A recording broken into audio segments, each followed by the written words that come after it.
Vamos falar hoje sobre envelhecimento. Eu vou falar de 2 livros que se juntam nisso. Mas eu quero começar falando de um terceiro, que eu não vou comentar inteiro, que é o romance Angústia, de Graciliano Ramos. Em breve eu gravo um vídeo falando dele inteiro. E há uma cena em Angústia, mais pro final do livro, em que o personagem Luiz da Silva tem, né, ele tem uma reminiscência. Reminiscência é quando uma memória volta, sabe? Como a gente às vezes até se assusta, fala, poxa, por que eu me lembrei disso? E ele se lembra de quando estava começando a aprender a ler e escrever, o que aconteceu tarde na vida dele. E né, ele trabalhava numa espécie de redação de jornal, uma coisa assim. E ele foi a primeira pessoa morta que ele viu, que foi o seu Eusébio.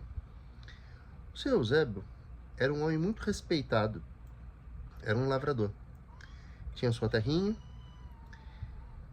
e naquela pobreza que as pessoas viviam, ele ele arava a terra, ele plantava, ele colhia e viveu daquilo. Ficou viúvo. Até os 70 anos exatos, ele foi um homem forte. Aí abateu sobre ele a velhice. Os braços já não tinham força, ele não conseguiu trabalhar e teve um ano complicado. Era muito respeitado, todos se uniram para ajudá-lo. Quando um ano se passou, mais um ano, as pessoas já não eram tão empáticas em relação a ele assim. E aí, ele se viu, ele morava com uma mulher, antigamente a gente falava amaziado, né? Não era união estável. Né? E aí eles viviam juntos e ele ficou sem ter o que comer. Alguns dias, creio eu. E ele então saiu e foi pedir. Porque antes ofereceram. Depois ele teve que pedir. E quando ele chegou ali na mercearia, de uma cidadezinha para pedir, o dono da mercearia, que tinha sido muito solidário com ele antes, pegou um pão duro, que ia pro lixo, e jogou nele. Aquilo humilhou o homem, mas ele pegou o pão no chão, já sabendo o que ele iria fazer. Voltou para a casinha dele, né, para casinha humilde, entregou o pão para a mulher que estava morrendo de fome. Ela, sem dente nenhum na boca, ela ficou chupando aquele pão duro até amolecer a casca. E então ele se enforcou. O tempo legitima a nossa existência. Ao tempo da criança, ao tempo da adolescência, ao tempo da juventude, ao tempo da adultescência, né? Somos adultos jovens no momento, adultos mais ou menos no outro, adultos maduros como eu, né? Minha mãe me chama de pré-idoso. Temos, né, a velhice e a velhice extrema, mas não temos eternidade. Nos eternizamos no que deixamos de bom. Os 2 livros que eu quero comentar são O Velho e o Mar, de Ernest Hemingway, escritor americano, e o outro é Morte em Veneza, de Thomas Mann. Ambos foram, né, grandes escritores do século XX. Em O Velho e o Mar, um pescador solitário, que tem apenas um barquinho muito pequeno, que fazia, né, arrasta com rede, ele não está conseguindo pegar nada. E ele já não tem o que comer, e não é, a caridade humilha muito as pessoas. E um dia ele sai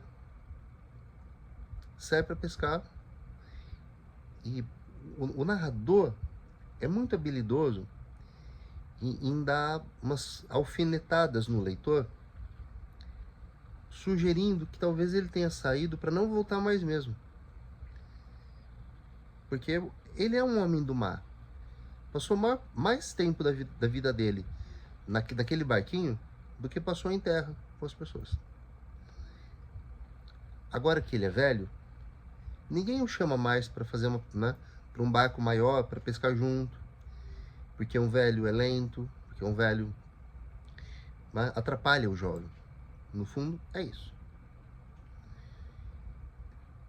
Só que, com a habilidade, com o conhecimento, ele consegue fisgar um peixe que ele não imaginava fisgar. Um marlim. Um marlim é um peixe-espada, mais ou menos. Muito grande. Maior que o barco dele, para você ter uma ideia. O que se segue é uma luta da natureza contra o homem, mas é também... O homem é também a natureza. Então, na sua natureza humana, o personagem do velho age com paciência que o jovem não teria. Ele suporta as dores de puxar aquela corda com a mão, porque com uma varinha não teria jeito. E as mãos se cortam, mas ele suporta. Ele respeita o peixe. Não é? O narrador descreve isso minuciosamente, da paciência dele, de saber que o peixe está lutando e ele tem o direito de ganhar também. Não é? Então ele equilibra o jogo, deixa as coisas equilibradas. Mas ao final ele vence. O peixe se cansa e se deixa ser puxado. Aí ele mata o peixe. O peixe não cabe no barco. E ele tá remando, tá? Acho que tem uma vela, mas ele mais rema. E conforme ele tá voltando, aquilo é um feito. Mas você se lembra, né? Ele saiu determinado, embora isso não fique literalmente escrito, mas ele saiu achando que era o fim para ele. Imaginem se ele chega com aquele peixe, por quanto tempo essa sorte que ele deu de pegar um marlim, que foi sorte, ele nunca havia na vida pegado um marlim, iria sustentá-lo, iria dar algum tipo de segurança para ele. Então, ele está voltando para o porto. Tubarões começam a abocanhar o marlim. Ele tenta espantar os tubarões, bate com o remo neles, quase chega a afastar os tubarões, mas os tubarões o vencem. Então, quando ele retorna, para não dizerem que seria história de pescador, que aquele velho pegasse um marlim, ele chega com a carcaça coçada, com a espinha do peixe e aquela espada aquela parte do bico, que faz dizerem que o marlim é o peixe-espada. Ele deixa o barco ali no porto e vai para casa se deitar. Ele vai morrer. Ele vai aceitar a morte. Mas com um último ato de glória, um último feito. Certo? Por que esse livro é importante para mim? Porque ele me dimensiona na minha historicidade de sujeito. Eu sou um sujeito histórico. Eu sou o meu passado, eu sou o meu presente e eu sou a projeção do meu futuro, do futuro que eu projeto para mim. Mas o futuro não simplesmente chega. É preciso cavar o leito do rio, que é o rio do futuro, para que as águas do futuro possam fluir. Por isso que o momento presente tem sempre que ser vivido com a consciência de que nas fases boas precisamos nos preparar para as fases que não serão tão boas assim ou serão até ruins. O outro livro é Morte em Veneza. É um livro que me cativa bastante, porque é uma velhice do amor, do apaixonamento. É a história de um homem, né, que pertence a uma camada social bastante privilegiada, e ele vai passar as suas férias em Veneza, como ele costuma já fazer.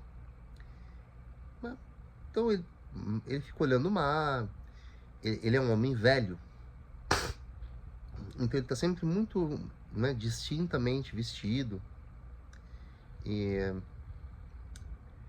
ele se senta ali perto das cadeiras de praia e fica olhando as pessoas passando, até que algo faz com que ele se fixe num rapaz, um rapaz jovem, chamado Tadzio. T-A-D-Z-I-O. Tadzio. É um nome italiano. É um jovem de rara beleza. E a narrativa, né, ela entra em algo que eu acho fantástico, que são os deslizamentos de sentido. Aquele homem é um homossexual? Ou ele é só alguém que na velhice consegue ter um vislumbre do jovem que já foi? Nem todo o apaixonamento é da ordem das coisas eróticas. Tá? Há diversas formas de apaixonamento. Essa fixação é sempre algo que nele, né, traz junto, de novo, uma deslizando sobre a outra. Traz alegria e tristeza. Conforme a narrativa se desenrola, existe um surto de peste, uma doença na cidade. E é muita preocupação, as pessoas querendo sair, umas, né, outras achando que devem ficar. E ele adoece. Né? E aí é uma fase delirante na doença, quando a mente vai se fixando naquela imagem do rapaz. Há muitas formas de ler esse livro. Há muitos teóricos, críticos literários, que o classificam como um romance homoerótico. E ele pode ser lido assim. Porque, entendam, um livro não admite uma única leitura. Tá? Ele é como uma obra aberta, não para toda e qualquer leitura, mas para as leituras que são respeitosas com o livro e conectam as partes dele naquela linha de interpretação. Mas eu olho pela ótica da passagem do tempo, do envelhecimento. Né? Eu tenho 46 anos. E, embora esteja muito longe da velhice que vai me dar aquela plaquinha para poder estacionar na vaga de idoso, é algo com que eu tenho que me ocupar, não me preocupar. Lembra da história, não é? Eu sou o passado, o presente, e sou do futuro o operário. Porque o que eu fizer hoje vai moldar o homem velho que eu serei um dia, se esse dia chegar. Ok? Pensem, reflitam. Espero que faça diferença para vocês.